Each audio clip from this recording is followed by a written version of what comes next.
आदमी खड़ा था, जिसने भी ये किया है वो 50 मीटर की दूरी के अंदर ही खड़ा था। वहां से उसने रिमोट चलाया और खून कर दिया मीरा और जूही का। और फिर वो सपने, वो एक जैसे सपने जो मीरा और जूही दोनों की नींद में आते थे, ऐसे सपने तो जानबूझकर ही डाले जा सकते हैं, प्लान करके डाले जा सकते हैं, मगर उसके लिए जरूर कोई तो ट्रिगर होना चाहिए। सर, हाँ, जूही के कमरे में लगे पंखे में भी ठीक ऐसा ही मैकेनिज्म मिला है। और तो और जूही और मीरा दोनों के कमरों में एक हफ्ते पहले इलेक्ट्रिकल वायरिंग का कुछ काम हुआ था। जूही और मीरा दोनों के घर में, दोनों के कमरों में एक हफ्ते पहले इलेक्ट्रिकल वायरिंग हुई थी। कहीं ऐसा तो नहीं कि वही इलेक्ट्रीशियन है जिसने दोनों के घरों में इलेक्ट्रिकल का काम कर दिया और फिर खून भी उसी ने किया? पता लगाना पड़ेगा, पता लगाना पड़ेगा इस इलेक्ट्रीशियन के बारे में।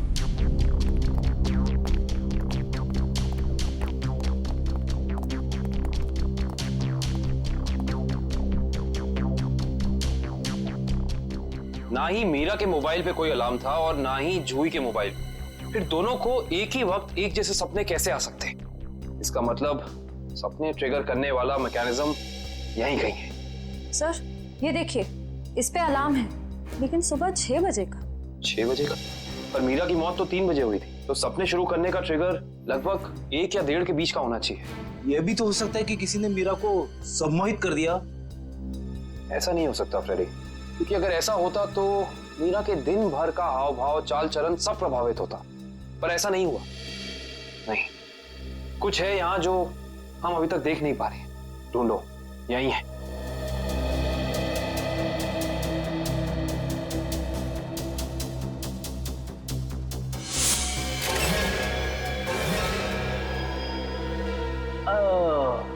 ये देखो,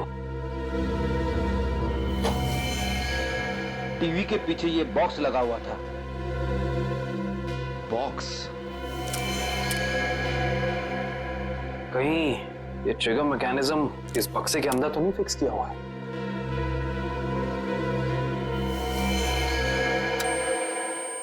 अरे अरे, अलार्म बंद करो, ये आवाज मेरे कान के पर्दे फटा ली। सर, कौन सी आवाज? यहाँ कोई अलार्म नहीं बज रहा है। अरे इतने जोर से बज रहा है, सुनाई नहीं दे रहा है। बंद करो। हाँ, बज तो रहा है, लेकिन बहुत धीमी आवाज में। बंद करो, बंद करो। बंद हो गया। Thank you. इतना भद्दा अलार्म मैंने जिंदगी में नहीं सुना। सोने वाला उठेगा नहीं, हार्ट अटैक से सीधे ऊपर चला जाएगा। मगर सर, अलार्म की आवाज सिर्फ आपको कैसे सुनाई दी? हो सकता है श्रेया, क्योंकि ये लो फ्रीक्वेंसी अलार्म है। श्रेया, ये सिर्फ उन लोगों को सुनाई देता है जिनकी साउंड टॉलरेंस और सुनने की शक्ति इसकी ध्वनि से मेल खाती हो। यानी फ्रेडी सर की तरह जूही और मीरा भी इस अलार्म की आवाज को सुन सकती थी। वो ये बात नहीं जानता था। उसने इस ध्वनि का इस्तेमाल सिर्फ उनके दिमाग को कंडीशन करने के लिए किया, ट्यून करने के लिए, ताकि उन्हें वो डरावने सपने दिखा सके। लेकिन डरावने सपनों का कोई संबंध ही नहीं था इस मौत से। अगर वो चाहता तो बिना सपनों के भी मार सकता था उन्हें। मार सकता था, पर शायद वो ऐसा चाहता नहीं था। खूनी अपने शिकार के साथ खेलना चाहता था, तड़पाना चाहता था, फिर उनकी नींद में उन्हें एक गहरी मौत देना चाहता था। इंटरेस्टिंग। करण, सर, कल की को बुला के लाइए। जी। को ये देखो।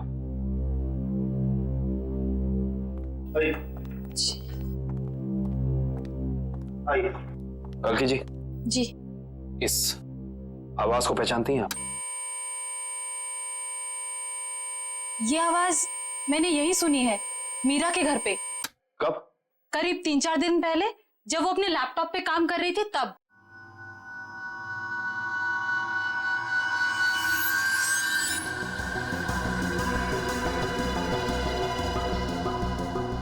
आपको मीरा के लैपटॉप का पासवर्ड पता है?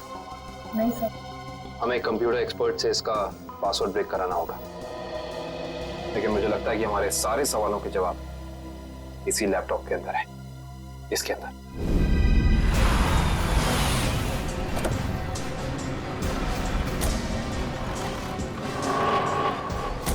साहब हम लोग सीआईडी से। सीआईडी से? क्या हुआ साहब? हमें पता लगा है कि पिछले हफ्ते आपका एक इलेक्ट्रिशियन वायरिंग करने के लिए इस एड्रेस पे गया। हाँ साहब, गया तो था, पर हुआ क्या? इन दोनों जगहों पे एक एक खून हुए और हमें शक है कि ये खून आपके इलेक्ट्रिशियन ने किया है। मेरे इलेक्ट्रिशियन? हाँ, और वो भी पंखे में चाकू फिट करके। अरे बाप रे, पंखे में चाकू? जी हाँ, और आप ये बताइए कि इन दोनों जगहों पे आपका कौन सा इलेक्ट्रिशियन गया था? मंगेश गया था सर, पर आज वो आया नहीं है। इस मंगेश का एड्रेस तो है ना तुम्हारे पास? हाँ, मंगेश का एड्रेस लेके ना। सर, वो लैपटॉप का और ईमेल का पासवर्ड खुल गया। Very good job, thank you very much. काबिन, जरा लैपटॉप चेक करो। जी। देखो वो ऑडियो फाइल है क्या इसमें, जिससे सपने आते थे उसे?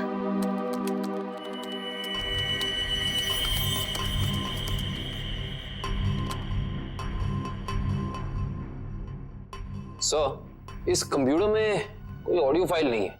हाँ, लेकिन मीरा के ईमेल अकाउंट में एक वीडियो फाइल दिख रही है। Video file? खोलो खोलो इसे जरा।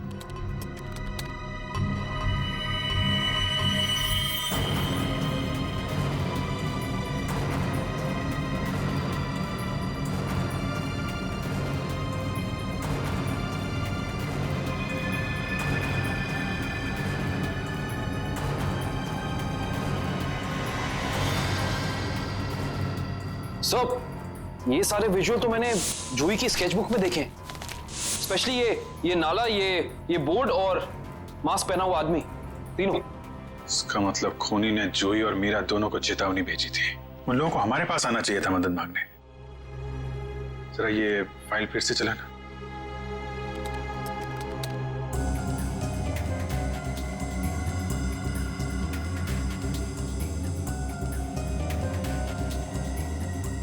पॉज।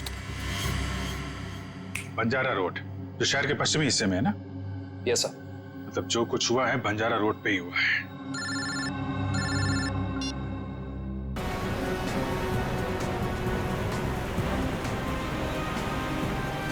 आराम से पंकज, आराम से। एक मिनट।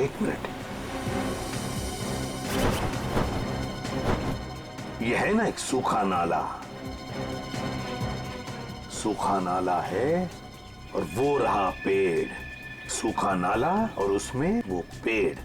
जरा आगे चलकर देखते हैं।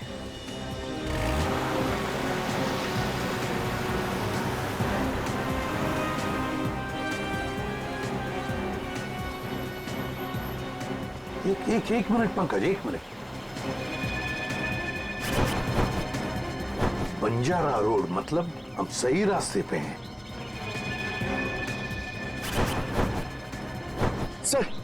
सर वो देखिए, वो पुराना घर जो हमें वीडियो में दिखा था। चलो आगे देखते हैं। अगर खूनी इस जगह का वीडियो बना के मीरा और जूही को भेज क्यों रहा था? शायद उन दोनों को अपने अतीत का याद दिलाने के लिए। मगर सर, मैंने पता किया सर, इस बंजारा रोड पे आज तक एक क्राइम नहीं हुआ है। यहाँ तक कि पुलिस ने एक चालान तक नहीं काटा है। सर, पूरी बिल्डिंग। हाँ, वो क्या, रॉयल मून होटल। ले लो अंदर।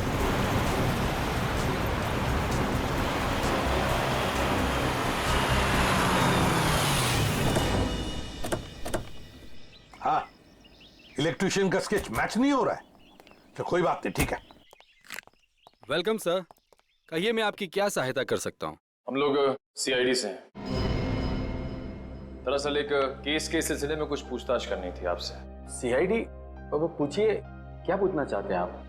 वैसे जरा बताइए, कुछ दिन पहले क्या आपके होटल के बाहर कोई किसी तरह की वीडियो शूटिंग कर रहा था? शूटिंग? नहीं सर, हमारी होटल के बाहर शूटिंग या फोटोग्राफी की अनुमति नहीं है। ये दो फोटोग्राफ, दो लड़कियों के, एक का नाम मीरा है, एक का नाम जूही है। क्या ये लड़कियां आपके यहाँ कभी ठहरी थी, कभी आई थी? सर, हमारे यहाँ रोज बहुत सारे कस्टमर आते हैं, ये बता पाना थोड़ा मुश्किल है। मैं समझ सकता हूँ, लेकिन हो सकता है आपके रिकॉर्ड में हो कुछ इनके बारे में। जरा देखिए। अलका, जरा रिकॉर्ड्स चेक करना। सर। हाँ सर, ये दोनों गेस्ट हमारे होटल पे रुके थे पिछले साल 17 मई 2013। 17 मई 2013, मतलब एक साल पहले। तो क्या एक साथ आई थी या अलग अलग? नहीं, अलग अलग। सर, इन दोनों के पास शहर में रहने के लिए जगह है। एक घर में रहती है और एक हॉस्टल में रहती है। फिर ये दोनों यहाँ किस लिए आई थी? कोई तो वजह होगी ना पंकज, कोई तो वजह होगी। क्या आपका रिकॉर्ड देख सकता हूँ 17 मई 2013 का? Sure sir. 17 मई 2013 काफी सारी लड़कियां आई थी उस दिन आपके होटल में। कोई फंक्शन वगैरह था क्या? हाँ सर, हो सकता है, क्योंकि हमारे होटल के पास में एक कम्युनिटी हॉल है। वहाँ आए दिनों फंक्शंस होते रहते हैं। अच्छा, कस्टमर का नाम रवि, 5 टैक्सीज बुक की थी उसने, 5। हाँ सर, ये एक नारी सेवा केंद्र चलाता है। मुस्कुराहट नाम है एनजीओ का। और वो अभी भी इसी होटल में ठहरा हुआ है सर। रवि इस वक्त आपके होटल में ठहरे हैं? पास वाले कम्युनिटी हॉल में जो फंक्शन चल रहा है, रवि का ही एनजीओ का फंक्शन हो सकता है?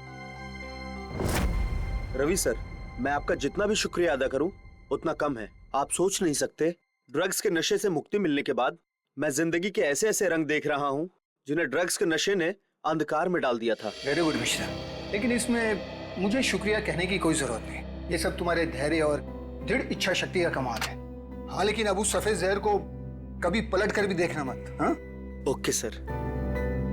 माफ कीजिएगा रवि जी, आपको मैं इंटरप्ट कर रहा हूँ, लेकिन ये जरूर कहूंगा कि आप बहुत ही अच्छा काम करते हैं, बहुत ही पुण्य का काम करते हैं हमारे देश के नौजवानों को ड्रग्स में से बाहर निकाल कर।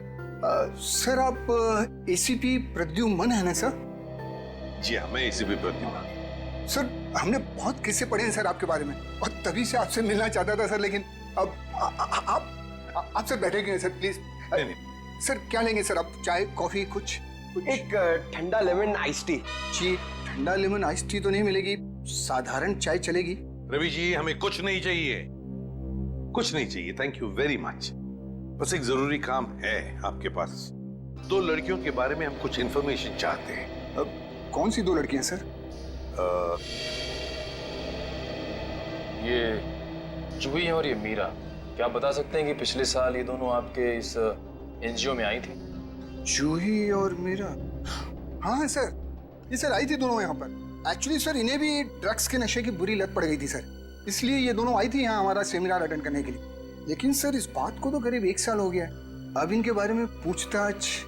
इन दोनों लड़कियों का खून हुआ है। क्या खून हो गया? लेकिन सर कैसे, किसने किया सर? बस वही पता लगाना है, इसलिए हम चाहते हैं कि अगर आपको इन दोनों के बारे में कोई खास बात मालूम हो, कोई यादें हो आपके पास इनके बारे में, तो मदद हो जाएगी हमारी तहकीकात करने में। कोई खास बात इस वक्त तो याद। हाँ सर, याद आया सर, एक लड़की थी मोनिका, इन दोनों को उसकी चिंता बहुत सताती रहती थी सर। मोनिका? जी। क्या वो भी यहाँ आपके ड्रग रिहैबिलिटेशन सेंटर में आई थी? आई तो थी सर यहाँ पर, लेकिन वो ड्रग्स के खिलाफ अपनी लड़ाई जीत नहीं पाई सर। दरअसल सर, 1 साल पहले अपनी बिल्डिंग की छत से कूदकर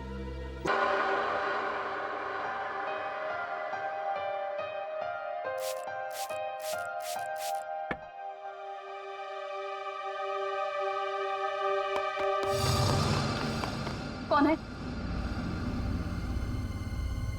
कौन है वहां? कौन है यहाँ पर? सामने क्यों नहीं आते?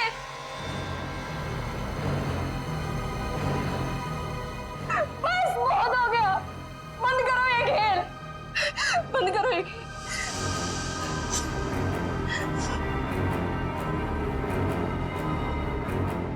सो भी तो नहीं सकती, अगर सो गई शायद फिर कभी नींद से उठ ही ना पाऊं।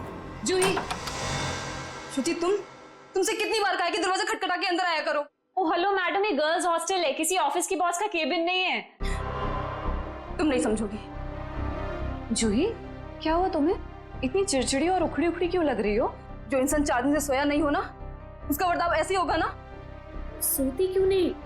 मैंने कहा था ना तुमसे, वो सिर्फ और सिर्फ सपने हैं, उनका कोई मतलब नहीं है। श्रुति, सिर्फ सपना नहीं है वो, जो मेरे ऊपर बीत रही है वो तेरे ऊपर बीत रही होती, तब तुझे मेरी तकलीफ पता चलती। मैं तेरी तकलीफ समझ रही हूँ जूही, लेकिन तू मेरी बात नहीं समझ रही है। जैसा तू सोच रही है वैसा कुछ भी नहीं है। नहीं, चल अच्छा, अब थोड़ी देर आराम कर, चल। श्रुति ने अब तो गहरी नींद में सो जा, मेरी बात मान जूही, सो जा थोड़ी देर। मैं नहीं सोऊंगी श्रुति। सो जा जूही, तुझे मुझ पे भरोसा है कि नहीं? है ना? तू अभी आराम से सो जा, मैं तेरे कमरे के बाहर ही हूँ। वो सपने फिर आएंगे श्रुति? नहीं आएंगे। Good night. साल भर पढ़ाई करते तो आज ये नौबत तो ना आती। मुझे बहुत डर लग रहा है यार, कुछ भी तो कंप्लीट नहीं हुआ है। मैं तो श्रुति से ना, श्रुति पता है मैं तुझे ही ढूंढ रही थी। मुझे तेरे नोट्स देना यार, वरना पता नहीं एग्जाम्स में क्या होगा। मुझे बहुत डर लग रहा है यार। मेरे भी नोट्स अधूरे हैं। अच्छा ऐसा करते हैं कि कल लाइब्रेरी जाके इकट्ठा नोट्स बना लेते हैं। तुम दोनों टेंशन क्यों ले रहे हो? अरे गर्ल्स, क्या हो रहा है? एग्जाम शुरू होने वाले हैं। चलो सब अपने अपने कमरे में जाओ और जाकर पढ़ाई करो, बहुत रात हो गई है। Yes madam.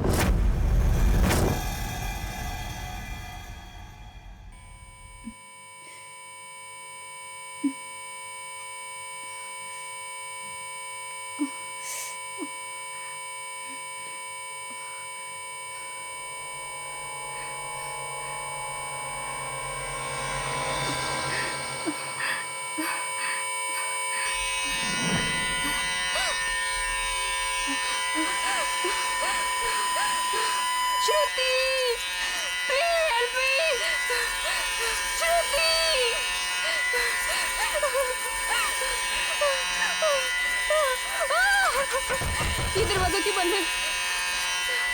श्रुति, ये लाइट क्यों नहीं जल रही है?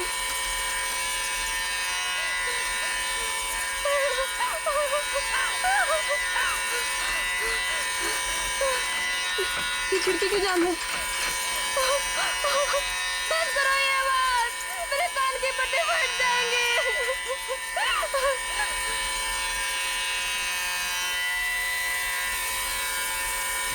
ये धुआं कहाँ से आ रहा है?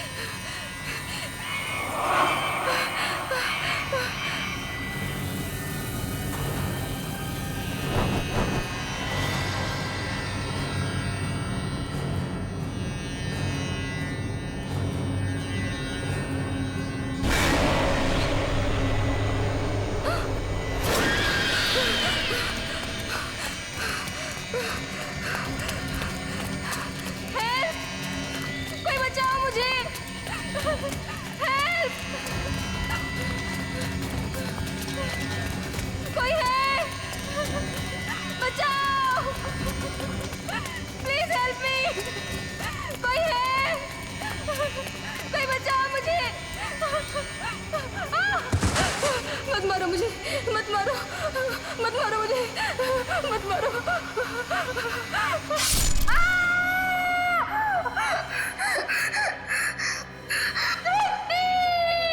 ओह नो, ये तो जूही की चीख है। लगता है उसने वही पुराना सपना देखा है।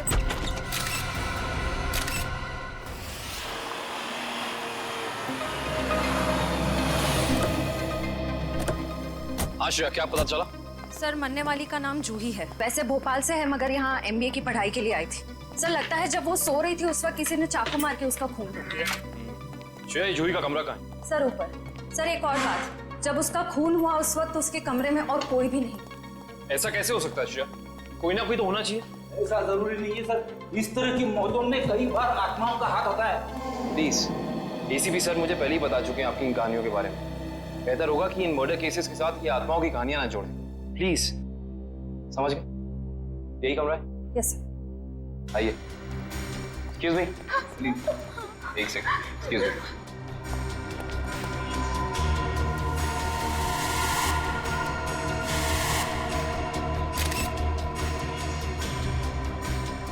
श्रेया, यहाँ पे चाकू का सिर्फ एक ही घाव है। लगता है खूनी ने इतनी जोर से वार किया कि एक ही वार में जूही की मौत हो गई। हाँ सर, हमला भी शायद जूही की नींद में ही हुआ। बेचारी को अपने आप को बचाने का मौका भी नहीं मिला होगा। एक्सक्यूज मी, यहाँ पे सबसे पहले जूही की मौत का पता किसको चला? सर, सबको एक साथ ही पता चला था।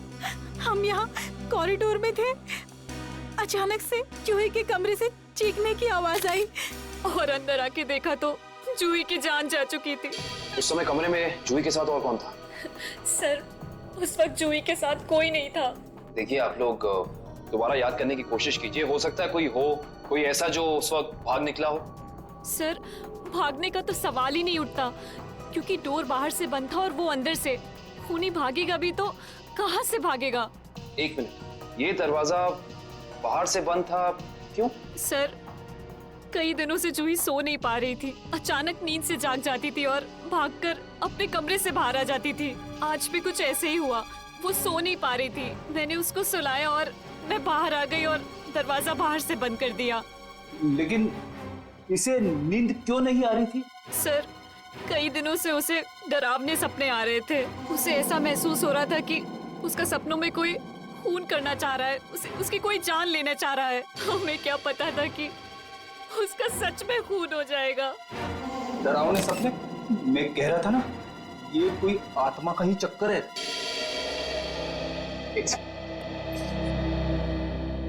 आपको कितनी बार बताया है कि आत्माओं की बातें सबके सामने मत किया करिए। वो लोग क्या सोचेंगे सीआईडी के बारे में। सॉरी। अच्छा, आप अभी कह रही थी कि जूही को डरावने सपने आते थे। कभी उसने आप लोगों के साथ कुछ शेयर किया कि उसे किस चीज के सपने आते हैं? कुछ भी? सर, उस ड्रॉर में जूही का स्केच बुक है। उस ड्रॉर में? जी सर। Sketch book? ये बुक? जी सर। ये चाकू?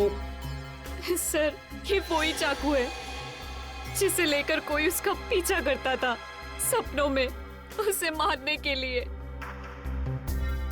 ये देखो, ये चाकू बिल्कुल ऐसा ही है जिससे जूही का कत्ल हुआ। हाँ सर। ये सारी ड्राइंग्स जो हैं इस बुक में, ये क्या जूही अपने सपने में देखती थी? जी सर। सर, लगता है ये किसी अंदर वाले का ही काम है, जो कमरे के अंदर आसानी से आ सकता हो और जिसे जूही के सपनों के बारे में पता हो। क्या तुम्हारे अलावा और कोई ये स्केचबुक के बारे में जानता था? कोई नहीं। खूनी अगर इस दरवाजे से अंदर नहीं आया तो फिर इस कमरे में आया कहां से? इस बालकनी से। लेकिन बालकनी का दरवाजा तो अंदर से बंद है। अगर खूनी खून करके बालकनी से भागा है तो फिर ये दरवाजा अंदर से बंद कैसे? बालकनी का दरवाजा बंद, कमरे का भी दरवाजा बंद। कहीं जूही की आग। ये खूनी यहाँ आया कहां से, ये अभी पता चल जाएगा।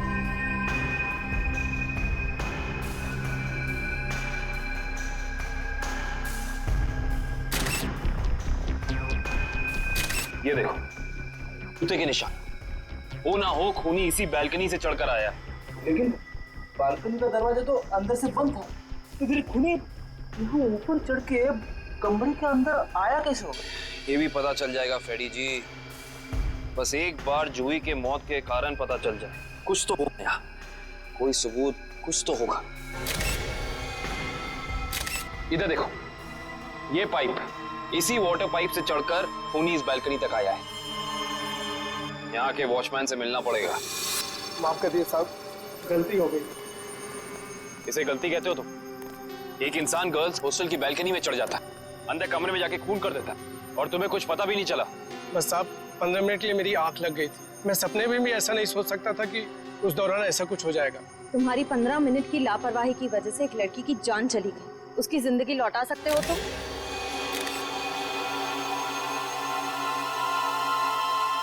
सर, ये जूता यहाँ झाड़ियों में पड़ा हुआ था। जूता यहाँ पे? हो ना हो, ये जूता उसी खूनी का है। सर, ये तो किसी आदमी का जूता लगता है। यानी बालकनी में जो इंसान चढ़ा था वो कोई आदमी था। सुनो, ये जूते को पहचानते हो? नहीं साहब। दोबारा याद करके बताओ, सही से याद करो। कोई इंसान यहाँ आया था जिसने ये लाल जूता पहना था? मैंने नहीं देखा, शायद अंजलि मैडम ने देखा हो, वो हमेशा रिसेप्शन पे बैठती है। ये अंजलि मैडम को बुलाओ, जाओ। जी सर। अगर ये जूता यहाँ है तो कुछ और भी जरूर होगा, ढूंढते हैं।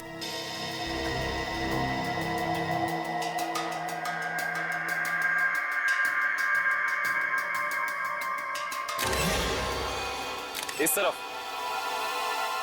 ये जूतों के निशान। एक जूते का निशान थोड़ा गाढ़ा है और दूसरे का हल्का। ये वाला गाढ़ा है। इसका तो एक ही मतलब है, ये जूता जिसका भी है वो इंसान लंगड़ा के चल रहा था। तो लंगड़ा के इसलिए चल रहा था क्योंकि जब वहां बालकनी से वो नीचे आया उसे चोट लग गई, फिर वो यहां से भागा और यहाँ पे जूता रह गया। हाँ साहब, मैं ही अंजलि हूँ। आपने मुझे बुलाया? जी अंजलि जी, हमें आपसे कुछ सवाल पूछने थे। जी। अंजलि जी, आपने इस लाल जूते को देखा? मेरा कहने का मतलब है किसी इंसान को इसको पहनकर यहाँ आते हुए देखा, लंगड़ाते हुए? हाँ साहब, मैंने देखा था। मनीष लंगड़ाते हुए जा रहा था। मनीष? ये मनीष कौन है? जूही का दोस्त है। अंजलि जी, जब वो यहाँ आया, ये गर्ल्स हॉस्टल है राइट, आपने उसको रोका नहीं? मैंने उसे रोका, पर वो रुका ही नहीं। और क्या? मनीष अक्सर जूही से मिलने हॉस्टल आया करता था, पर कुछ दिनों से उन दोनों के बीच में अनबन चल रही थी। किस बात को लेकर अनबन चल रही थी? मुझे उस बारे में कुछ पता नहीं। कोई बात नहीं, अब तो इस बारे में हम मनीष से ही पूछ लेंगे।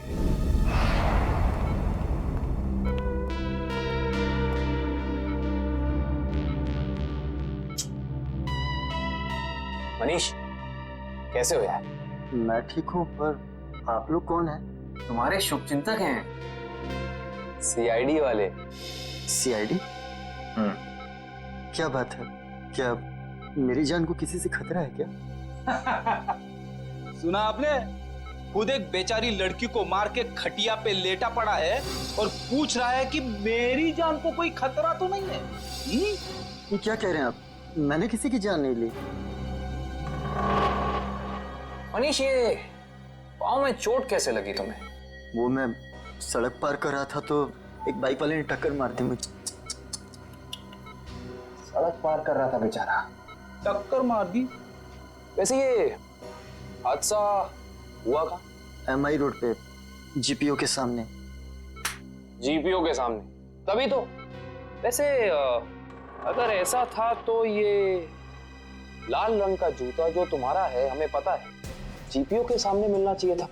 पर कमाल की बात देखो, ये जूता हमें स्वर्णिमा गर्ल्स हॉस्टल के बाहर मिला। कैसे? मेरा जूता वहां कैसे पहुंचा? देखो मनीष, हमसे झूठ बोलकर कोई फायदा नहीं है। सच निकालने के और कई तरीके आते हैं। बेहतर होगा हमें सब सच बता दो। क्यों मारा तुमने जूही को? क्या जूही की मौत हो गई? खून हो गया उसका। क्यों गए थे तुम वहां? देखिए, मैं जूही के बालकनी में गया जरूर था, लेकिन मैंने जूही को नहीं मारा। इतनी रात को तुम वहां क्या करने गए थे मनीष? मुझे उससे बात करनी थी। ऐसी कौन सी बात थी जो तुम दिन के उजाले में नहीं कर सकते थे, जिसके लिए तुम्हें रात के अंधेरे का सहारा उठाकर चोरों की तरह पाइप से चढ़कर उसकी बालकनी तक जाना पड़ा? मैं उससे माफी मांगना चाहता था। दरअसल मैंने उसके दोस्ती को प्यार समझने की गलती की थी, लेकिन जब मैं वहां पहुंचा तो मैंने देखा कि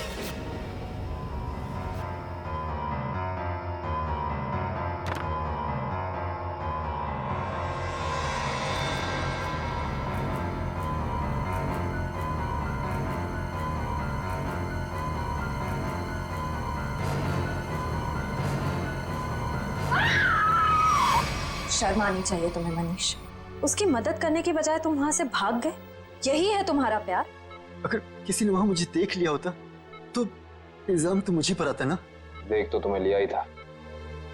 अंजलि जी ने तुम्हें रोकने की कोशिश भी की, पर तुम रुके नहीं। ये सब छोड़ो, हमें ये बताओ कि जब तुम वहां थे तो उस वक्त कमरे में और कौन था? मैंने वहां किसी को नहीं देखा। हेलो? क्या? एक और कौन? कहां पे?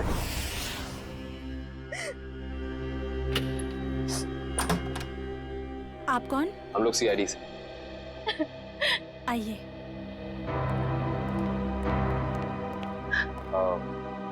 आप कल की जी है ना? जी, मैंने ही आपको फोन किया था।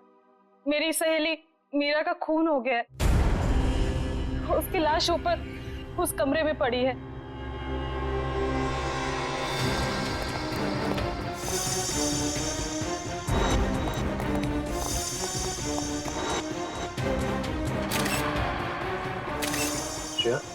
ये चाकू तो बिल्कुल वैसा ही लग रहा है जैसा जूही की मौत में यूज हुआ था।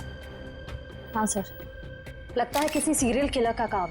सीरियल किलर का भी हो सकता है, और किसी ऐसे इंसान का भी जो दोनों जूही और मीरा को जानता है। वो यहाँ आया और उसने मीरा की जान भी इसकी नींद में ले ली। मतलब दो खून हूबहू एक ही तरीके से? सर, हाँ, लाश की हालत को देखकर लगता है कि इसकी मौत को 3-4 घंटे हो चुके हैं। 3-4 घंटे? लेकिन श्रेया, जूही की मौत को भी तो 3-4 घंटे ही हुए हैं। एक खूनी एक ही वक्त पे दो जगह पे कैसे हो सकता है? मैं तो कह रहा हूँ जरूर ये किसी आत्मा का ही चक्कर है। फ्रेडी प्लीज, ये किसी आत्मा का चक्कर नहीं है। ये उस खूनी के किसी साथी या रिश्तेदार का चक्कर भी हो सकता है। लगता है इस जुर्म में एक से ज्यादा लोग शामिल हैं। लेकिन कैसे? कैसे हो सकता है? इस कमरे की सारी खिड़कियां, सारे दरवाजे अंदर से बंद हैं। और यहाँ पे कोई बालकनी भी नहीं है उस हॉस्टल की तरफ। तो फिर वो खूनी इस कमरे में आया कैसे? इस कमरे की तलाशी लो, कोई ना कोई सुराग जरूर मिलेगा। श्रेया, इसकी फोटो एल्बम और फोन डायरीज चेक करो। हो सकता है जूही और मीरा के बीच में कोई ना कोई कनेक्शन मिल जाए हमें। सर। रेडी? एम्बुलेंस को फोन करो बॉडी ले जाने के लिए। मुझे नीचे इसकी दोस्त से कुछ सवाल पूछने हैं।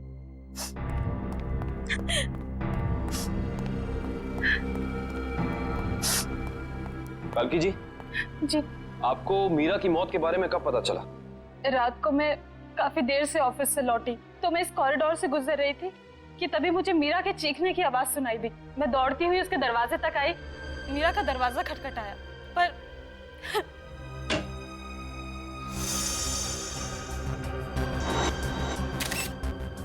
फिर क्या हुआ? मेरा मतलब जब आप यहाँ आई तो ये दरवाजा खुला था कि बंद था? दरवाजा बंद था तो मुझे वॉचमैन को बुला के दरवाजा खुलवाना पड़ा। कल्कि जी, जब आप यहाँ पे आई तो आपको यहाँ इस घर में कोई भी निकलते हुए यहाँ से दिखा, भागते हुए दिखा? नहीं।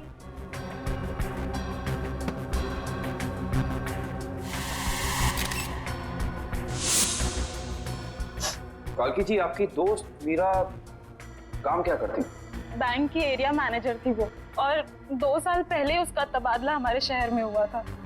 तबादला? हाँ श्रेया, क्या पता चला? सर, मरने वाली का नाम जूही है। वैसे भोपाल से है मगर यहाँ MBA की पढ़ाई के लिए आई थी। क्या ये तबादला भोपाल से यहाँ हुआ? जोधपुर से। पर क्यों सर? आपकी दोस्त मीरा किसी जूही नाम की लड़की को जानती थी? जहाँ तक मुझे पता है सर, इस नाम की तो उसकी कोई दोस्त नहीं थी। दोस्त नहीं तो कोई रिश्तेदार? क्योंकि कुछ घंटे पहले एक 21 साल की लड़की का बिल्कुल इसी तरीके से खून हुआ है। उस लड़की का नाम जूही था और ये उसकी तस्वीर है। क्या आप जानती हैं इसे? नहीं। आप जानती?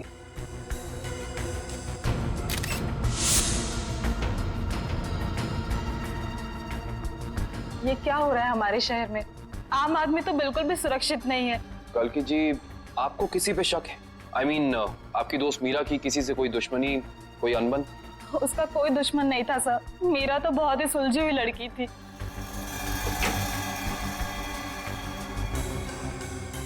अच्छा, ये तस्वीर देखिए। इस आदमी का नाम मनीष है। क्या आप इसे जानती हैं? नहीं सर। सर। आशा? मैंने मीरा के सारी डायरीज, सारे एल्बम्स चेक किए। मीरा और जूही के बीच कोई कनेक्शन नहीं है, कोई संबंध नहीं है। कोई ना कोई संबंध तो जरूर है, वरना ये खूनी सिर्फ इन्हीं दोनों लड़कियों को निशाना क्यों बनाएगा? कुछ तो है जो हमें समझ नहीं आ रहा है। कल्कि जी, क्या कुछ दिनों से मीरा किसी बात को लेकर परेशान थी? हाँ सर, कुछ दिनों से उसे डरावने सपने आ रहे थे। डरावने सपने? मीरा को भी डरावने सपने आ रहे थे? हाँ सर, बस कहती रहती थी कि उसका कोई खून करना चाहता है।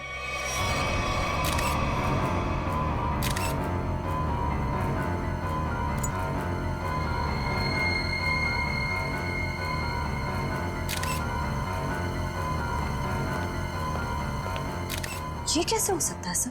जूही और मीरा को ठीक एक तरीके के सपने कैसे आ सकते हैं? सर, खूनी के अंदर आने का रास्ता तो नहीं मिला है, लेकिन ये स्क्रू मिला है मीरा के बेड के नीचे से। एक काम करिए, वॉचमैन से पूछताछ कीजिए, देखिए क्या पता चलता है मीरा के बारे में। तब तक इस स्क्रू की गुत्थी को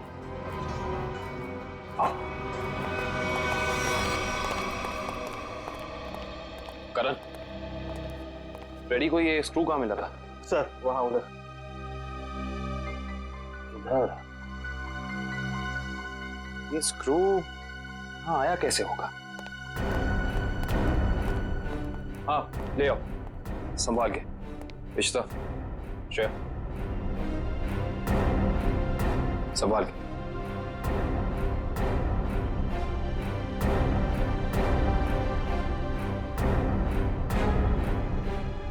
इशिता,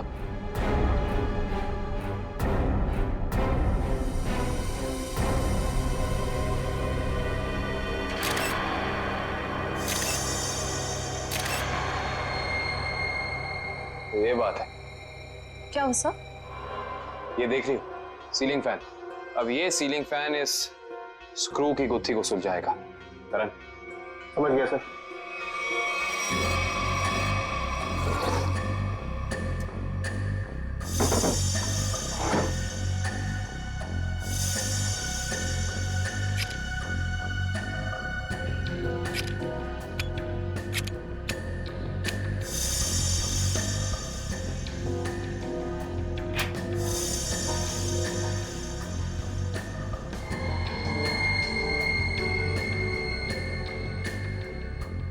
फैन को उल्टा करो।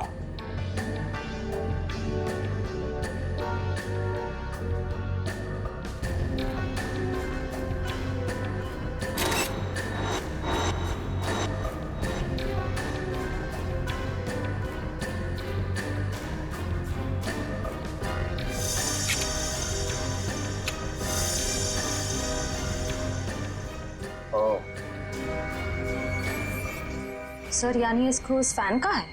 हाँ श्रेया, किसी ने इस फैन के साथ छेड़खानी की है। अभी पता चल जाएगा।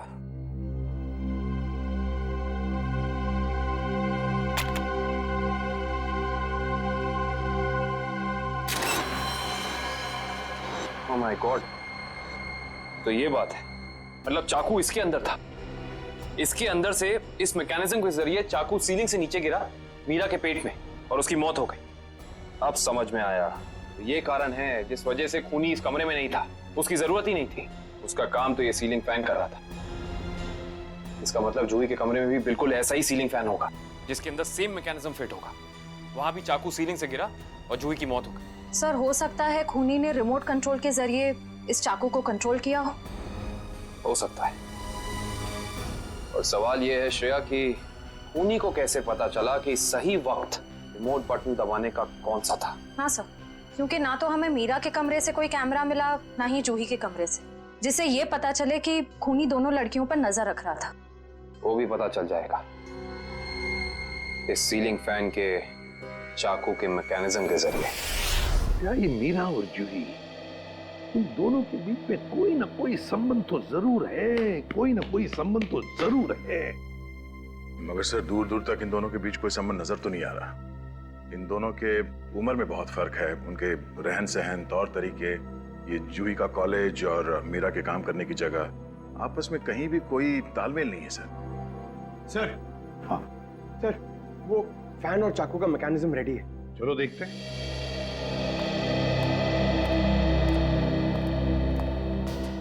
पंकज, रिमोट ऑन करो।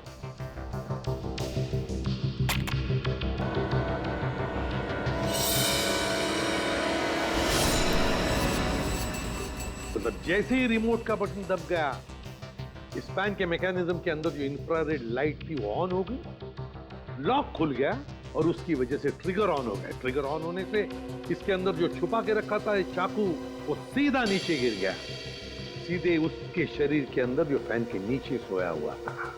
मगर दया, एक बात है, ऐसे मैकेनिज्म की जो रिमोट होते हैं, वो रिमोट ज्यादातर 50 मीटर की दूरी के अंदर ही काम कर सकते हैं।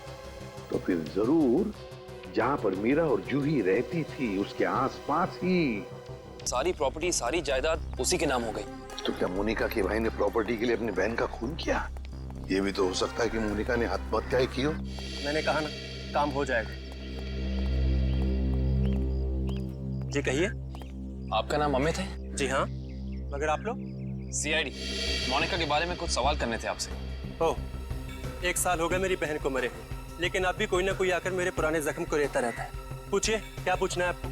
देखिए अमित जी, हम आपका दुख समझ सकते हैं, मगर क्या करें, दो खून हुए, इसलिए आपकी बहन के बारे में कुछ सवाल करने आए हम लोग। दो खून? मगर किसके? जूही और मीरा का। ये दोनों आपकी बहन मोनिका के दोस्त थे ना? हाँ, बदकिस्मती से ये मेरी बहन के दोस्त थे। बदकिस्मती से? क्यों? वैसे तो मीरा और जूही तुम्हारी बहन की बहुत फिक्र करते थे। अगर सच में उन्हें मेरी बहन की फिक्र होती तो वो फिर से उसे ड्रग्स की खाई में ना धकेलते।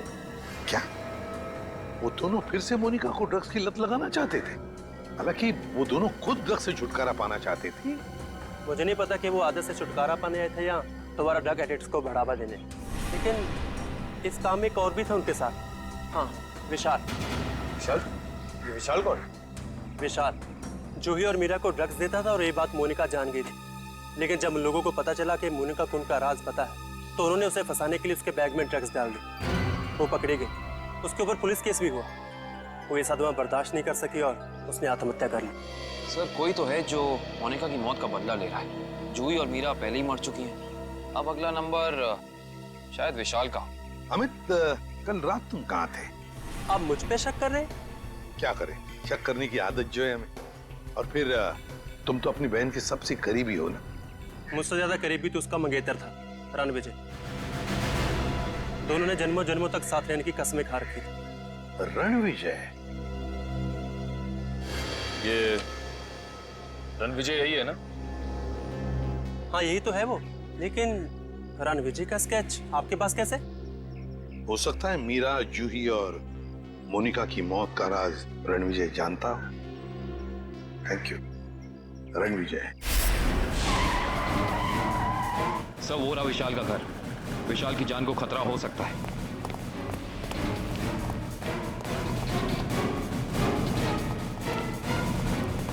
सर लगता है रणविजय पहले ही पहुंच चुका है। विशाल ठीक तो हो ना? सर जान बचा के भागो सर। रणविजय कहाँ है? सर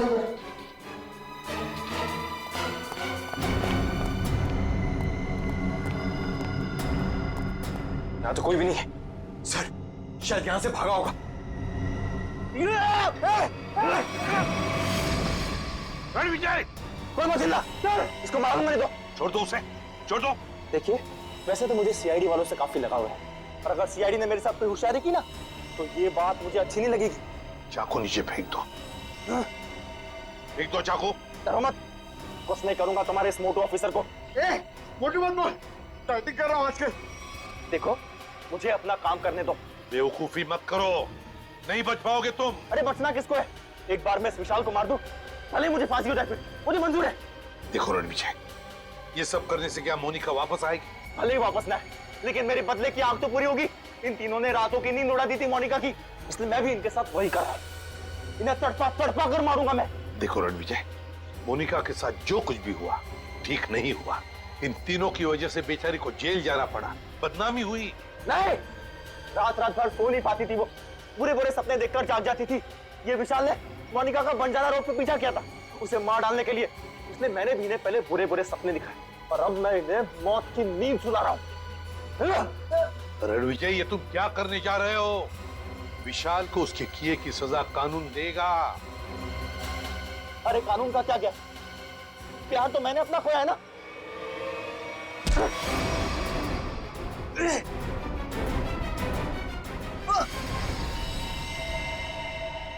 रणविजय, विशाल को तो उसके किए की सजा मिलेगी ही मिलेगी, मगर तुमने बदले की आग में दो खून किए, दो।